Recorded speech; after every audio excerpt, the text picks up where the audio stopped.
This fellow has been leading the charge, certainly on the environmental front, to do just that. I'm talking about the EPA Chief Scott Pruitt, who's here now to sort of look back at what we're looking at now. Secretary, very good to have you. Thank you.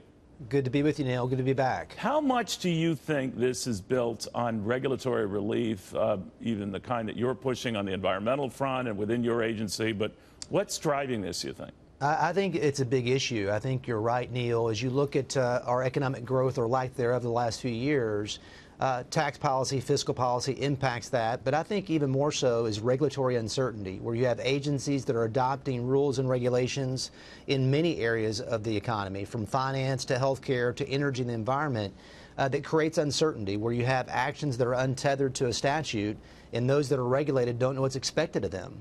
And so they don't invest capital, they don't put capital at risk, and they don't hire personnel to grow because they have this uncertainty that's driving the entire marketplace. So regulatory certainty, regulatory reform, a regulatory rollback, whatever term you want to use, I think is a big part of what we're seeing across the country right now with the president's leadership. You know, sending a message across all agencies of the federal government that as we do our work, we need to do it the way that's consistent with the statute to provide that regulatory certainty.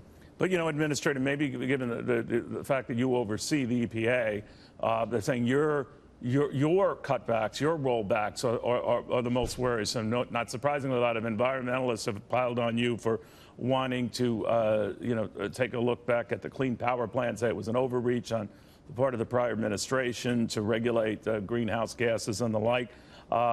And the fact that you have a very friendly relationship with a lot of fossil fuel and traditional fuel guys, coal guys, at the expense of environmental folks. What do you say to that you're in too tight with the business community?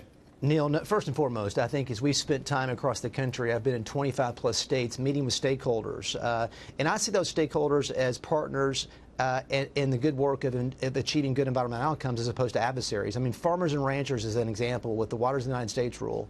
You know, here you had the agency in 2015 adopt a definition of a water of the United States as including dry creek beds and ephemeral drainage ditches, you know, the subdivisions being built in Utah and across the country.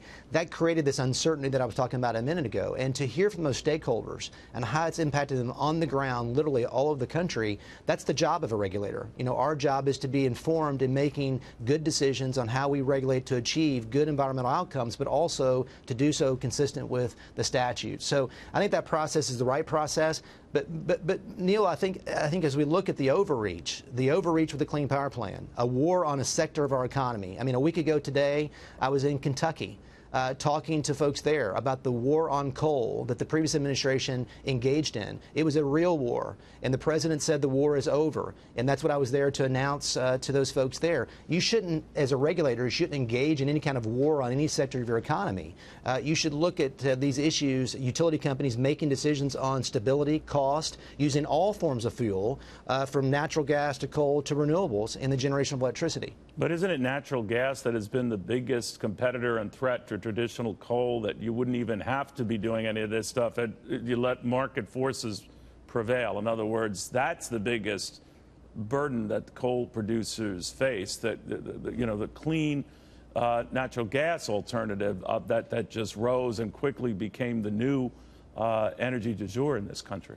But I think from a mining sector perspective, they would say to you it was not just the competition in the marketplace, it was the veiled purpose by the previous administration to place burdens and restrictions on them that did not improve environmental outcomes, but increased burdens.